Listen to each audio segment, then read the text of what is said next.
La distribution, on l'a vu, pour l'hébergement, c'est un secteur qui a souvent soulevé un peu les passions. Georges Panotis, on a souvent vu, les hôteliers sont peut-être, par rapport aux transporteurs, peut-être un petit peu responsables aussi de leur sort. Est-ce qu'ils ont été aussi maîtres de leur destin en matière de distribution en ligne?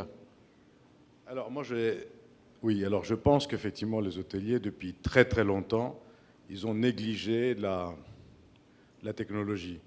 Il y a déjà une trentaine d'années, quand il y a eu les centrales de réservation par téléphone, les hôteliers avaient un mal fou à mettre en place un outil accepté et financé par tout le monde.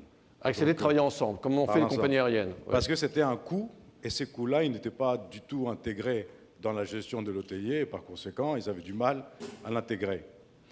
Et puis par la suite, il y a eu les années de Minitel. Je me rappelle, effectivement, on avait inventé à l'époque un outil qui s'appelait Sezamtel, qui était destiné à tous les hôteliers, qui était en avance par rapport à la technologie de l'époque, etc. Mais les hôteliers ne voulaient pas les financer. Moyennant, effectivement, ils n'ont jamais intégré la dimension technologique dans le coût de production et de la distribution d'une chambre. Et c'est vrai. C'était aussi vrai, d'ailleurs, à un moment donné, quand on a eu la nouvelle hôtellerie qui est arrivée, avec des produits comme Novotel, notre ami Grégoire est présent, qui représente Accor.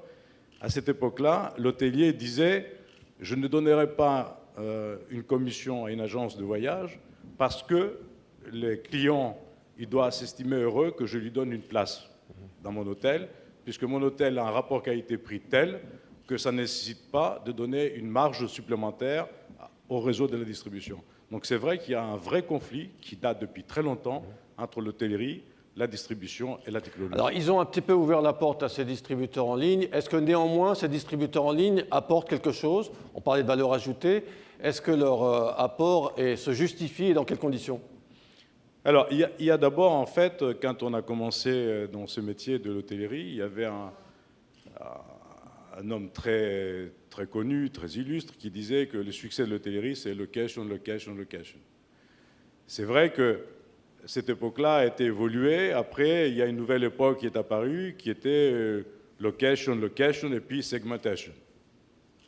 Et puis, petit à petit, on arrive à une nouvelle dimension qui est location, segmentation et une adaptabilité qui est plus importante. Ça veut dire quoi? Ça veut dire que à tout instant, l'hôtelier, il a essayé de s'adapter par rapport au marché. Quand on voit, par exemple, l'hôtellerie française, puisqu'on parle de l'hôtellerie française, et c'est basé uniquement sur la zone primaire. C'est-à-dire que chaque étude qui a été faite pour trouver la justification et l'adaptabilité de l'offre par rapport à la zone primaire. Et ça, c'est primordial, parce qu'à partir du moment où on s'adapte sur une zone locale, on a un fonds de commerce qui tient la route.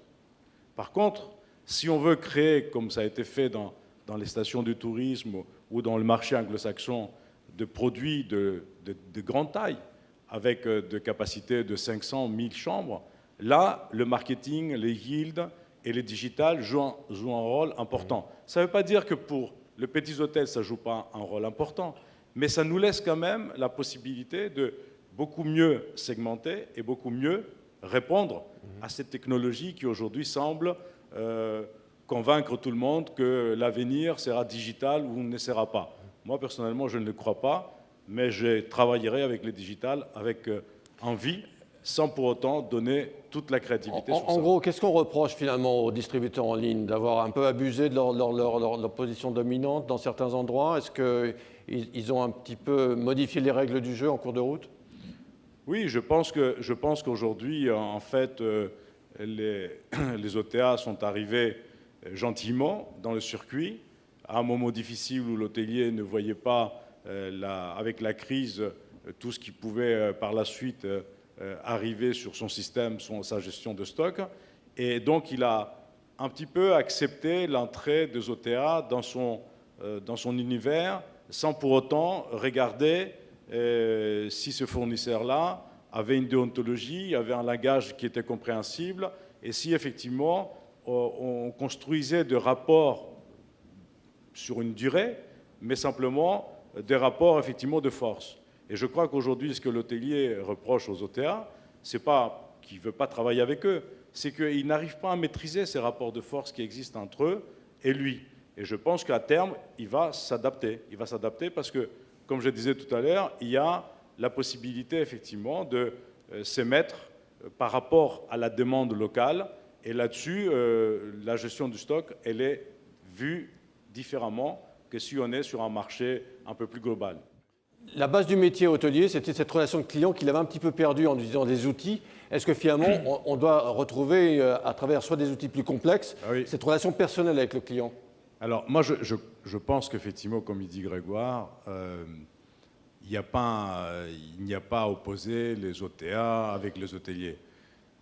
Ce qui est vrai, par contre, c'est que les hôteliers faisaient un marketing qui n'est pas celui qu'ils auraient dû faire et ils n'avaient aucune avance, je dirais, par rapport à la technologie. Ce que j'ai expliqué tout à l'heure avec les centrales de réservation, avec la distribution, etc.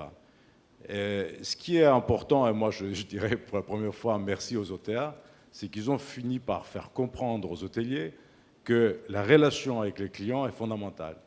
Et qu'effectivement, TripAdvisor, qui a fait que de conneries en racontant parfois de mensonges il aura l'occasion de s'exprimer tout à l'heure. C'est pas grave. Ça fait prendre conscience aux hôteliers que finalement, pour éviter d'avoir de faux avis, il vaut mieux effectivement s'occuper de son client. Donc finalement, l'hôtelier devient de plus en plus marketeur. Et on ne peut pas dire qu'il invente le marketing ou pour la première fois, il l'utilise. Simplement, il s'adapte. Parce qu'avant, il a fait un marketing de développement. Comme je disais tout à l'heure, il mettait le bon produit à la bonne place. Christian disait tout à l'heure, à la place où il y avait une demande, où les consommateurs y allaient. Comme les Indiens, les trappeurs, pourquoi les Indiens étaient là et les trappeurs étaient là? C'est parce que l'un attendait l'autre. Il y avait un rendez-vous, effectivement, qui était pris. Et honnêtement, même d'une manière empirique, le marketing a toujours existé. Aujourd'hui, on va lui donner une dimension technologique. Mais ce n'est pas parce qu'on va lui donner une dimension technologique qu'on va dire que tout ce qui était avant, c'est rien. Tout ce qui va venir maintenant, ça sert à quai digital. Je pense qu'il y aura un ensemble, un mixage. Il va y avoir de nouvelles choses qui vont se mettre sur le marché. L'innovation n'est pas terminée, elle commence. Et moi, depuis que je suis dans ce métier, elle n'a jamais arrêté, elle continue. Voilà. Ça sera le mot de la fin de cette partie-là. En tout cas, je vous remercie. On pourrait y passer des heures, bien évidemment.